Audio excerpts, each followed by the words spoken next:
తెలంగాణ ప్రజలు ముఖ్యంగా ముస్లిం సోదర సోదరీమణులు అందులోనూ అతి ముఖ్యంగా జూబ్లీ హిల్స్ ఓటర్లు ఈ వీడియోని జాగ్రత్తగా చూడడం మాత్రమే కాదు, తప్పకుండా ఒక లైక్ అండ్ షేర్ చేయడం మాత్రము అసలు మర్చిపోవద్దు. ఎంఐఎం పార్టీ మీద ఒక వీడియో చేస్తాను అని చెప్పేసి మీ అందరికీ మాట ఇవ్వడం జరిగింది. ఈరోజు ఈ వీడియో అనేది చేస్తున్నాను. The dark reality of MIM party. MIM party ఎలా పుట్టింది, ఎలా ఆపరేట్ చేస్తుంది, ఎలా ముస్లింలని మభ్యపెడుతున్నది అన్న విషయాలని ఈరోజు ఈ వీడియోలో తెలుసుకుందాం. ఇక్కడ కనిపించేటటువంటి ఇద్దరు అన్నదమ్ములు, మీలో చాలామంది వీళ్ళని గుర్తు పట్టే ఉంటారు. ఎవరైతే గుర్తు పట్టలేదో నిజంగా మీరు అదృష్టవంతులు. ఎందుకు ఈ మాట అంటున్నాను అంటే, ఎవరు పవర్లో ఉంటే వాళ్ళ సంఖ నాకడం అన్నది ఈ ఇద్దరు అన్నదమ్ములకి వెన్నతో పెట్టినటువంటి విద్య. మొన్నటిదాకా కేసీఆర్ గారు పవర్లో ఉంటే కేసీఆర్ గారి సంఖ నాకెరు, కేటీఆర్ గారి సంఖ నాకెరు, హరీష్ రావు గారి సంఖ నాకెరు. ఇప్పుడు రేవంత్ రెడ్డి గారు పవర్లోకి రాగానే రేవంత్ రెడ్డి గారి సంఖ చక్కరేసి మరి నాకుతున్నారు వీళ్ళిద్దరు అన్నదమ్ములు. ఎంత ఘోరము అంటే, పవర్లో ఎవరుంటే వాని ముందల మొత్తానికి కాళ్ళ మీద పడిపోవడమే. అదే వీళ్ళకి వచ్చినటువంటి విద్య. ఇక ఎంఐఎం పార్టీ మొన్నటిదాకా కేసీఆర్ గారి గురించి వీళ్ళు అన్నదమ్ములు ఏమన్నారు ఒకసారి విందాం.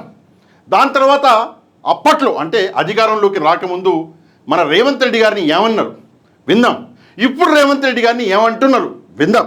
చాలా ఎంటర్టైనింగ్గా ఉంటుంది వీడియో, ఎక్కడ కూడా స్కిప్ చేయొద్దు. ఇక రేవంత్ రెడ్డి గారిని ఏమన్నారు ఒకసారి ఇక్కడ వినండి, కొంచెం జాగ్రత్తగా వినండి. इनका नाम है आरएसएस अन्ना। ये आरएसएस से अपनी जिंदगी शुरू किए और इसी में उसकी जिंदगी सियासी जिंदगी का उनका खत्म करेंगे. మీకు హిందీ రాదు, ఉర్దూ రాదు అని చెప్పేసి మీరేం ఫీల్ అవ్వద్దు, నేను చెప్తా. రేవంత్ రెడ్డి గారిని ఆర్ఎస్ఎస్ అన్నా అంటున్నాడు. ఎవరు? అసదుద్దీన్ ఓవైసీ. ఇక్కడ కింద కూడా రాశారు రేవంత్ బీజేపీ ఏజెంటు అని చెప్పేసి ఇక్కడ అసదుద్దీన్ ఓవైసీ అప్పట్లో అన్నాడు. వినండి ఇంకేమన్నాడు. उन आरएसएस को छोड़ने वाले नहीं है. आज कांग्रेस का जो हैदराबाद में हेडक्वार्टर है गांधी भवन, उसको मोहन भगवत कंट्रोल कर रहे हैं. तो ये आरएसएस का आदमी था, आरएसएस का आदमी रहेगा. और ये नफरत करता है, मैं पहले भी कहा हूं कि नफरत करता है जिसके चेहरे पे दाढ़ी है, सर पे टोपी है. तो उनको खुल के बोलना चाहिए कि हमको कुर्ता पैजामा शेरवानी पहनना वोट नहीं चाहिए. అంటే రేవంత్ రెడ్డి ఆర్ఎస్ఎస్ అన్నా, రేవంత్ రెడ్డికి ముస్లింలు అంటే గడ్డం టోపీ పెట్టుకున్నటువంటి ముస్లింలు అంటే పడదు. అసలు ఇక్కడ అంటే హైదరాబాద్లో ఉన్నటువంటి కాంగ్రెస్ పార్టీ ఆఫీసుని మోహన్ భాగవత్ గారు, ఎవరు ఆర్ఎస్ఎస్కి సంబంధించినటువంటి నాయకుడు మోహన్ భాగవత్ గారు నడిపిస్తున్నారు. అసలు రేవంత్ రెడ్డి ఆర్ఎస్ఎస్ ఏజెంటు అని చెప్పేసి ఒకప్పుడు అన్నటువంటి ఓవైసీ, అసదుద్దీన్ ఓవైసీ. మరి తమ్ముడు ఏమన్నాడు ఒకప్పుడు రేవంత్ రెడ్డి గారిని ఒకసారి ఇక్కడ విందాం. ఇది కూడా వినండి, బాగుంటుంది, చాలా బాగుంది. టిల్లు అంటే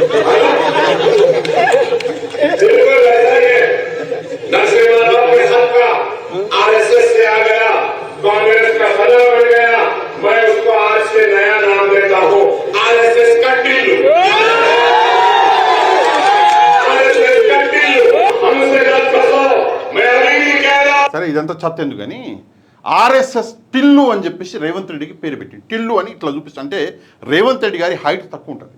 ఆ హైటుని కించపరుస్తూ అవమానిస్తూ నవ్వుకుంటూ ఆర్ఎస్ఎస్ టిల్లు అని చెప్పేసి తమ్ముడు అన్నాడు.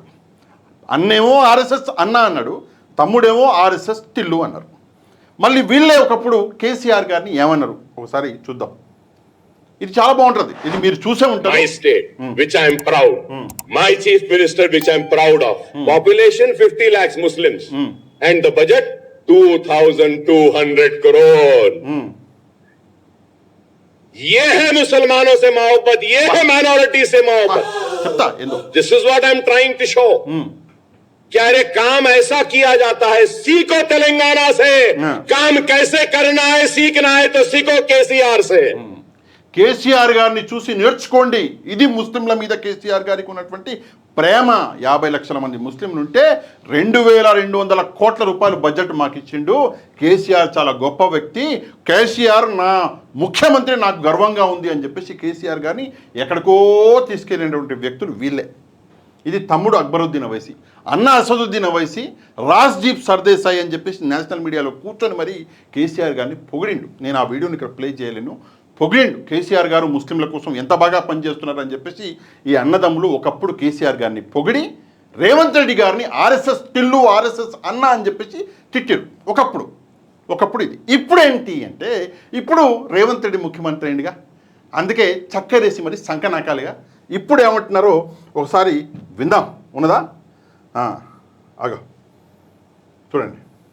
కాంగ్రెస్ ఇక్కడ అన్నదమ్ములు ఇద్దరు కనిపిస్తలేరు అని చెప్పేసి మీరు ఫీల్ అవ్వద్దు. ఈడ ఉన్నాడు కదా ఈయన MIM party MLC Rahmat Baig అంటారు. ఈయన పక్కన ఉన్న వ్యక్తి కూడా ఎంఐఎం పార్టీనే ఇక్కడ ఉంటాడు. ఈయన కూడా ఎంఐఎం పార్టీనే. ఆ ఎంఐఎం పార్టీకి సంబంధించినటువంటి ఎమ్మెల్సీలు అంటే ఎంఐఎం పార్టీకి వెళ్ళినట్టే కదా, పార్టీ నాయకులు వెళ్ళినట్టే వాళ్ళ ఎమ్మెల్సీలు వెళ్తే ఆ ఎమ్మెల్సీలని పంపించి మరి ఈరోజు జూబ్లీ హిల్స్లో ఓట్లు అడుక్కుంటున్నారు. ఏమంటున్నాడు వినండి. పక్కన ఈ ఎంఐఎం పార్టీకి సంబంధించిన ఎమ్మెల్సీ ఉంటే రేవంత్ రెడ్డి మాట్లాడిన మాటలు వినండి ఒకసారి.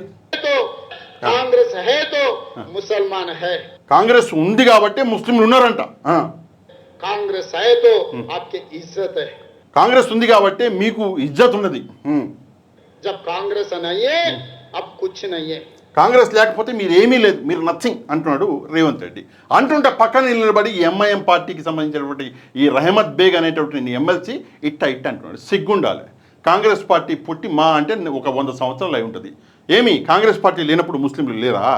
కాంగ్రెస్ పార్టీ ఎంత ఊకలో ఈక, ముస్లింలు ఎంతమంది, ఎంత పాపులేషన్ ప్రపంచవ్యాప్తంగా కాంగ్రెస్ పార్టీ అందరినీ పోషిస్తుందా ముస్లింలని? ఇంత పెద్ద మాట అన్నాడు జూబ్లీస్తో నిలబడి ముస్లింల గురించి. పక్కన నిలబడి టోపీ పెట్టుకుని నిలబడిన వ్యక్తి ఇటు ఊపుతున్నాడు. సిగ్గులజ్జు ఉండాలి. నాలంటోడు పక్కన నిలబడి ఉంటే ఏం మాట్లాడుతున్నావా, నీకేమైనా బుద్ధి ఉందా అని చెప్పేసి అక్కడే అడిగేవాడిని. సరే, ఇది జూబ్లీ హిల్స్తో నడుస్తున్నటువంటి రాజకీయం.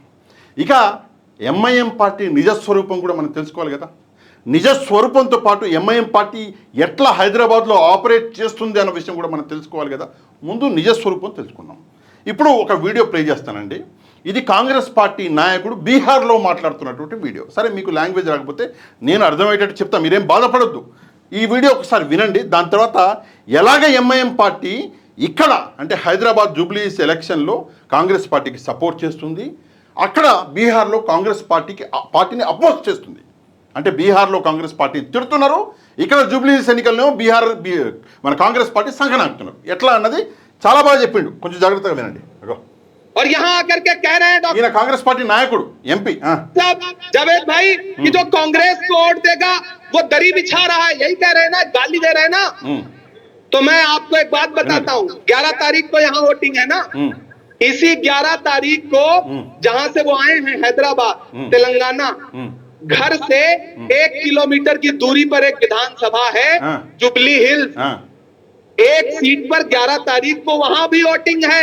11వ తారీఖు బీహార్లో మాకు ఎన్నికలు ఉన్నాయి, అదే 11వ తారీఖు జూబ్లీ హిల్స్లో ఉప ఎన్నికలు కూడా ఉన్నాయి అన్నాడు. ఇప్పుడు ఇంకేమంటాడో వినండి. वहां से कांग्रेस का कैंडिडेट है नवीन यादव, उसके लिए यही मोहतरम घर घर जाकर के वोट मांग रहे हैं। मतलब तुम वहां कांग्रेस के लिए वोट मांगो तो तुम बहुत बड़े हिकमती और बहुत बड़े सियासती, और बहादुरगंज के लोग कांग्रेस को वोट देते तो फिरौन। 11వ తారీఖు బీహార్లో మనకి ఎలక్షన్లు ఉన్నాయి అంటే ఆయన అంటున్నాడు, అదే రోజు హైదరాబాద్ జూబ్లీ హిల్స్ ఉప ఎన్నికలు ఉన్నాయి. హైదరాబాద్ జూబ్లీ హిల్స్ ఉప ఎన్నికల్లో అక్కడ కాంగ్రెస్ పార్టీ క్యాండిడేట్ అనేటువంటి నవీన్ యాదవ్ని ఇంటింటికి వెళ్ళి నవీన్ యాదవ్కి ఓట్లు వేయండి అని చెప్పేసి చెప్తున్న ఎంఐఎం మాత్రము బీహార్కి వచ్చి అదే కాంగ్రెస్ పార్టీని తిడుతున్నది. ఒకవైపు కాంగ్రెస్ పార్టీని జూబ్లీ హిల్స్లోనేమో ఓట్లు లేమంటారు, బీహార్కి వచ్చి కాంగ్రెస్ పార్టీని తిట్టి ఎంఐఎం కోటేయండి అంటారు. అంటే రెండు విధాలుగా మాట్లాడేది ఒకే పార్టీ. చూడండి ఎంత వ్యత్యాసము, ప్రజల్ని ఎంతలా పిచ్చోళం చేస్తున్నారో ఒకసారి అర్థం చేసుకోవాలి. బీహార్కి వెళ్ళి కాంగ్రెస్ని తిడుతుంది ఎంఐఎం, ఇక్కడ మాత్రం జూబ్లీ హిల్స్ కాంగ్రెస్ సంఖ్యకి ఓట్లు ముస్లిం ఓట్లని కాంగ్రెస్ పార్టీకి ఏపించే ప్రయత్నం అనేది చేస్తుంది ఎంఐఎం. ఇది ఎంఐఎం ద్వంద్వనీతి. దీనికంటే దరిద్రం ఇంకోటి ఉంటుందా? ప్రజలు ఈ విషయాన్ని అర్థం చేసుకోలేదా? ఒకసారి దయచేసి అర్థం చేసుకోవాలి. ఇక ఎంఐఎం పార్టీ ఎలా బ్రతుకుతుంది, ఎలా ఆపరేట్ చేస్తుంది హైదరాబాద్లో, ఎంఐఎం పార్టీ పుట్టుకేంటి ఒకసారి మనం డిస్కస్ చేద్దాం. ఎంఐఎం అనే పార్టీ 1969లో అనుకుంటే ఏదో పుట్టింది. మెయిన్గా ఏంటి వాళ్ళ ఎజెండా అంటే, ఇది ఒక ముస్లిం పార్టీ. మీరందరికీ చాలామందికి తెలిసి ఉంటుంది, నేను కూడా ఒక ముస్లింని. ఎంఐఎం అనేది ముస్లిం పార్టీ. వీళ్ళు ఏం చేస్తారు అంటే ఆర్ఎస్ఎస్కి బీజేపీకి వ్యతిరేకంగా పనిచేస్తాము, ముస్లింలని కాపాడుకుంటాము, ముస్లింలకి ఒక గొంతుకొని అవుతాము అని చెప్పేసి ఎంఐఎం మాట్లాడుతుంది. మాకు విరోధులు అంటే ఎంఐఎంకి విరోధులు ఆర్ఎస్ఎస్ బీజేపీ అని చెప్పి చెప్పుకుంటుంది. కాకపోతే నిజం ఏంటి అంటే ఎంఐఎం బీజేపీ ఇద్దరు కూడా మిత్రపక్షాలే. ఒకరు లేకపోతే మరొకరు లేరు. ఎంఐఎం లేకపోతే బీజేపీ లేదు, బీజేపీ లేకపోతే ఎంఐఎం లేదు. ఒకవైపు బీజేపీ మేము హిందువుల పార్టీ అని చెప్పుకుంటారు, మరోవైపు ఎంఐఎం మేము ముస్లింల పార్టీ అని చెప్పుకుంటారు. బీజేపీ ఎంఐఎంని తిడుతుంది, ఎంఐఎం ఏమో బీజేపీని తిడుతుంది. ఇది ప్రజలకు చూపిస్తారు నిజం. కాకపోతే నిజం అది కాదు. దీని వెనకాల రాజకీయం ఉంది. ఏంటి ఆ రాజకీయం అంటే ఎంఐఎం ఇండైరెక్ట్గా బీజేపీకి సపోర్ట్ చేస్తుంది, బీజేపీ ఇండైరెక్ట్గా ఎంఐఎంకి సపోర్ట్ చేస్తుంది. ఏం పాషా గారు ఎట్లా చెప్తున్నారు మీరు ఈ మాట అని చెప్పేసి మీరు నన్ను ప్రశ్నించవచ్చు. చెప్తాను నేను విషయం. ఎప్పుడైనా సరే మీరు విన్నారా అంటే చాలాసార్లు వినుంటారు. బీజేపీ ప్రభుత్వం ఏదైతే ఉందో నరేంద్ర మోదీ గారి సిబిఐ ఈడీ ఏదైతే ఉందో అవి కాంగ్రెస్ పార్టీ నాయకులు వేరే పార్టీ నాయకుల దగ్గరికి వెళ్ళి వాళ్ళు ఈడీ అది చేసింది, కేసులు పెట్టింది, అరెస్టులు చేసింది. కానీ ఎప్పుడైనా మీరు విన్నారా ఎంఐఎం పార్టీకి సంబంధించిన అసదుద్దీన్ ఓవైసీ మీద ఈడీ కేసులు పెట్టినట్టు, లేదా సిబిఐ కేసులు పెట్టినట్టు, లేదా ఎంఐఎం పార్టీ అక్బరుద్దీన్ ఓవైసీ మీద ఈడీ కేసులు పెట్టినట్టు, సిబిఐ కేసులు పెట్టినట్టు ఎప్పుడైనా విన్నారా? మరి ఎందుకని చెప్పేసి ఇంతవరకు బీజేపీ ఒక్కటంటే ఒక కేసు కూడా అసదుద్దీన్ ఓవైసీ అక్బరుద్దీన్ ఓవైసీ మీద పెట్టలేదు. ఎందుకని చెప్పేసి అది బీజేపీ ఎంఐఎంకి చేస్తున్నటువంటి ఫేవర్. ఇక ఎంఐఎం బీజేపీకి ఏం చేస్తుంది అంటే ఓట్లు కటింగ్. ఎంఐఎం పార్టీ కావాలంటే తెలంగాణలోని నిజామాబాద్, మహబూబ్ నగర్ లాంటి ప్లేస్లలో అక్కడ ఎలక్షన్లో నిలబడి గెలవచ్చు. చాలా చోట్ల ఎంఐఎం పార్టీ గెలవచ్చు, కానీ గెలవదు. అసలు అక్కడ క్యాండిడేట్ని నిలబెట్టదు. ఎక్కడ నిలబడుతుంది? ఓట్లు ఎక్కడైతే కట్ చేయాలో బీహార్, కర్ణాటక, గుజరాత్ అలాంటి చోట్ల ముస్లిం ఓట్లని కట్ చేసి బీజేపీకి మేలు చేయడానికి మాత్రమే ఎంఐఎం పార్టీ పనిచేస్తుంది. అంటే బీజేపీనేమో ఎంఐఎంని ప్రొటెక్ట్ చేస్తుంది, కాపాడుతుంది. ఎంఐఎం ఏమో బీజేపీకి ఓట్లు కట్ చేసి వాళ్ళు గెలుపొందడానికి సహకరిస్తుంది. ఇది ఎంఐఎం పార్టీ ప్రస్తుతం చేస్తున్నటువంటి నీచమైనటువంటి రాజకీయం. ముస్లింలని కేవలం ఒక పేరు చెప్పి భయపెట్టిస్తారు. ఏంటి ఆ పేరు అంటే ఆర్ఎస్ఎస్. మీరు ఒకవేళ కాంగ్రెస్ పార్టీకి ఓటు వేస్తే ఆర్ఎస్ఎస్కి ఓటు వేసినట్టే అని చెప్పి భయపెడతారు. ఇంకో వీడియో ఉంది, నేను ఆ వీడియో ప్లే చేయాలా లేదా అన్న విషయం పక్కన పెడితే ఇదే అసదుద్దీన్ ఓవైసీ కాంగ్రెస్ పార్టీ ఆర్ఎస్ఎస్కి అమ్మ అన్నాడు. ఆర్ఎస్ఎస్కి కాంగ్రెస్ పార్టీ అమ్మ అన్నాడు. అట్లాంటి కాంగ్రెస్ పార్టీకి ఈరోజు జూబ్లీ హిల్స్తో ఓటు వేయండి అంటున్నాడు. అంటే దీన్ని బట్టి చూస్తే రాజకీయాలు చూడండి. కాంగ్రెస్ పార్టీ ఒకవేళ నువ్వు చెప్పినట్లు ఆర్ఎస్ఎస్ అమ్మ అయితే మరి ఆర్ఎస్ఎస్కి ఓటు వేయండి అని చెప్పేసి ఎట్లా చెప్తున్నావు నువ్వు జూబ్లీ హిల్స్తో ముస్లింలకి ఆర్ఎస్ఎస్కి ఓటు వేయండి అని చెప్తున్నావు. ఇది నిజంగా చాలా నీచమైనటువంటి చాలా అంటే చాలా గలీజు రాజకీయం. ఈ గలీజు రాజకీయాన్ని చేస్తున్నటువంటి అన్నదమ్ములు వీళ్ళిద్దరే. ఇక నెక్స్ట్ ఎంఐఎం పార్టీ ఎలాగ హైదరాబాద్లో గెలుస్తుంది, ఎంఐఎం పార్టీ ఆపరేషన్స్ ఏంటి, ఇది చాలా ఇంట్రెస్టింగ్ విషయం. ఒకసారి ఈ ఆపరేషన్స్ని మనం కొంచెం జాగ్రత్తగా చూస్తే, అంటే చాలామందికి ఆల్రెడీ తెలుసు, తెలవని వాళ్ళకి చెప్పడం నా పని కాబట్టి ఈ ఆపరేషన్స్ని మీరు కొంచెం జాగ్రత్తగా చూస్తే ఏమవుతుంది అంటే ఎంఐఎం పార్టీ ఎలా ఆపరేట్ అవుతుంది, ఎలాగ ఎంఐఎం పార్టీని బ్రేక్ చేయొచ్చు అది కూడా మీకు అర్థమవుతుంది. కొంచెం అర్థమయ్యేటట్లు ఇక్కడ మీకు చెప్తాం. ఎంఐఎం పార్టీకి అసలు బలం ఏంటి అంటే లోకల్ లీడర్స్. మీకు అర్థమయ్యేటట్టు చెప్తాను. ఒక 2 ఏరియాలు తీసుకుందాం మనం. ఇదొక ఏరియా అనుకోండి, ఇదొక ఏరియా అనుకోండి. ఇది చార్మినార్ అనుకోండి ఫర్ ఎగ్జాంపుల్. ఇది కార్వాన్ అనుకోండి. కార్వాన్ అంటే కాన్స్టిట్యున్సీ అనుకోండి. ఏరియాస్ అనుకోండి, 2 ఏరియాస్ ఉన్నాయి. ఇందులో గల్లీలు ఉంటాయి. ఫర్ ఎగ్జాంపుల్ చార్మినార్ ఏరియాలో 100 గల్లీలు ఉంటాయి, కార్వాన్ ఏరియాలో 100 గల్లీలు ఉంటాయి. సరే 100 డబ్బాలు మనం ఇక్కడ పెట్టలేం కదా, మనకి ఎంత ప్లేస్ ఉందో అంత పెడదాం. ఇది గల్లీలు అనుకోండి, ఒక్కొక్క ఏరియాలో గల్లీలు. ప్రతి గల్లీకి ఒక లోకల్ లీడర్ ఉంటాడు. లోకల్ లీడర్ ఎల్ఎల్ అని కొడతాం. లోకల్ లీడర్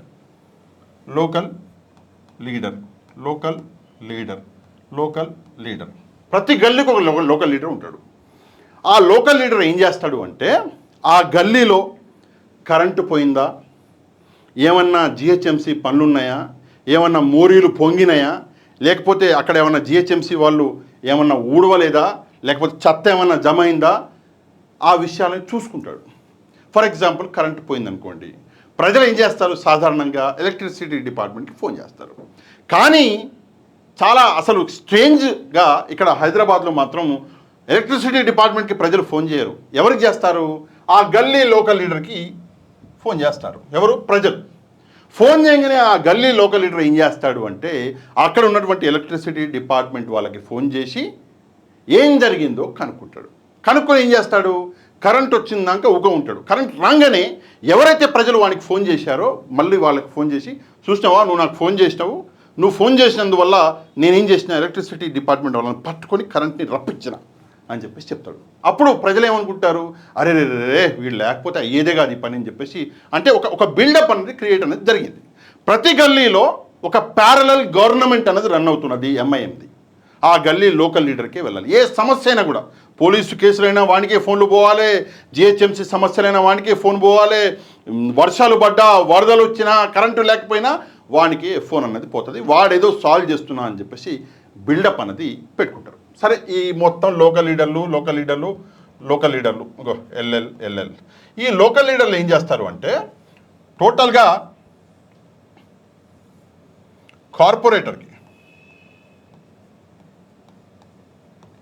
కార్పొరేటర్తో టచ్లో ఉంటారు. ఈ సమస్య వచ్చింది. ఉదాహరణకి ఈ గల్లీలో ఈ గల్లీ ఉంది.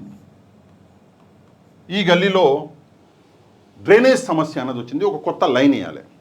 ఏం చేస్తారు అంటే ఏదైతే ఇంటికి డ్రైనేజ్ సమస్య వచ్చిందో లైన్ వేయాలో వాడితో మాట్లాడుకుంటారు.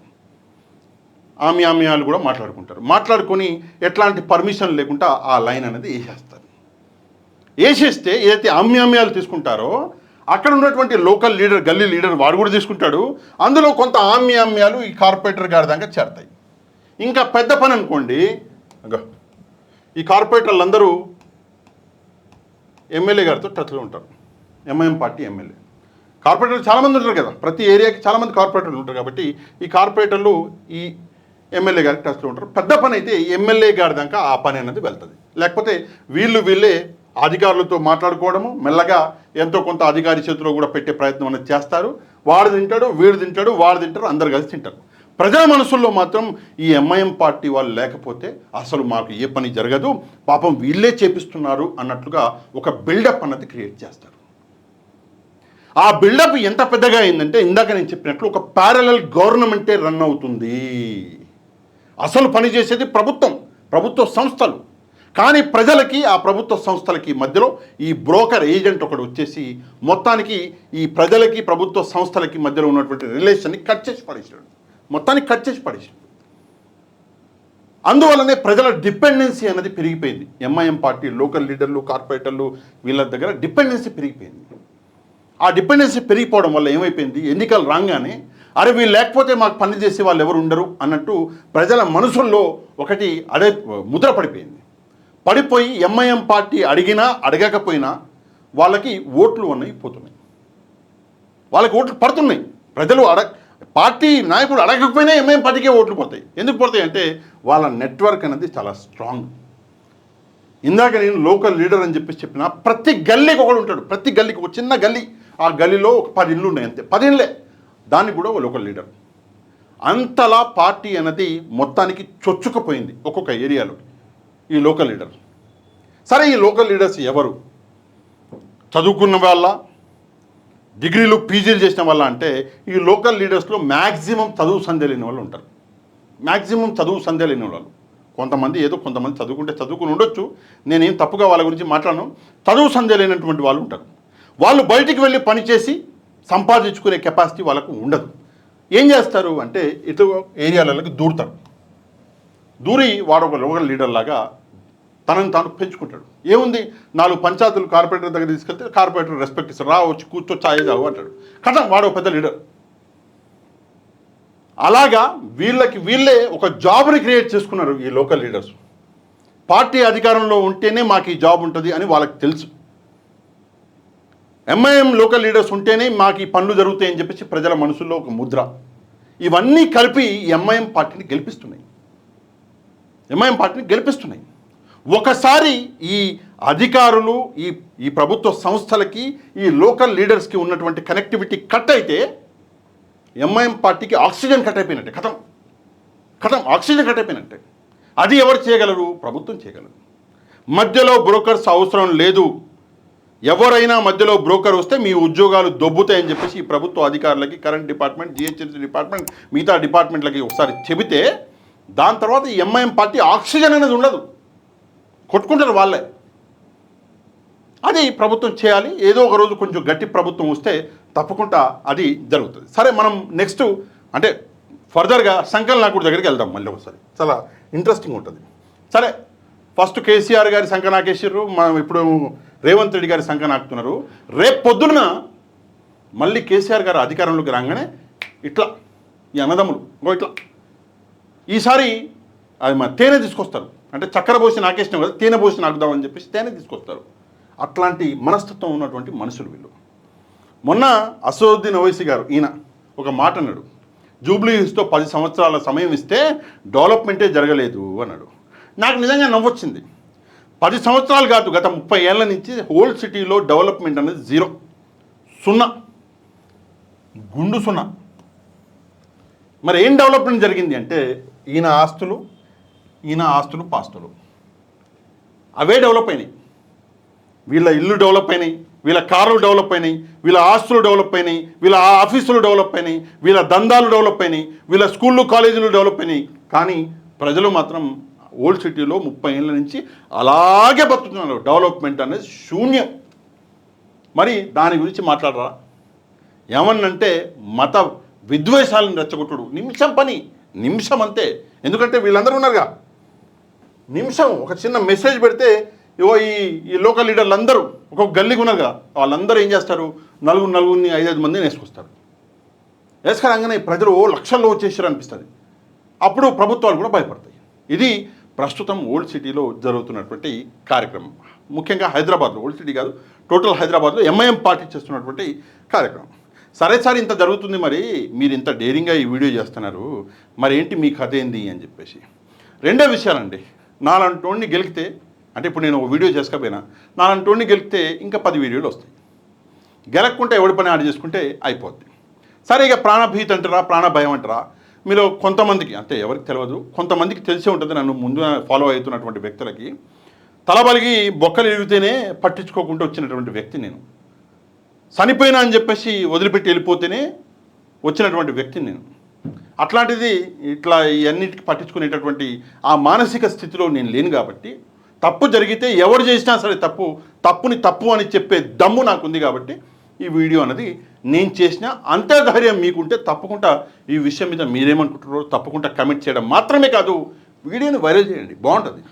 జూబ్లీ హిల్స్ ప్రజలు వీడియో చూడాలిగా, ఏం జరుగుతుందో తెలుసుకోవాలిగా. దయచేసి వీడియోని జూబ్లీ హిల్స్ ప్రజలకి చేరిన దాకా వైరల్ చేయండి. అండ్ ఎవరైతే మన ఛానల్ని సబ్స్క్రైబ్ చేసుకోలేదో ఛానల్ని కూడా సబ్స్క్రైబ్ చేసుకోండి. నెక్స్ట్ వీడియోలో మళ్ళీ కలుద్దాం. అంతవరకు థ్యాంక్ యూ వెరీ మచ్. జై హింద్.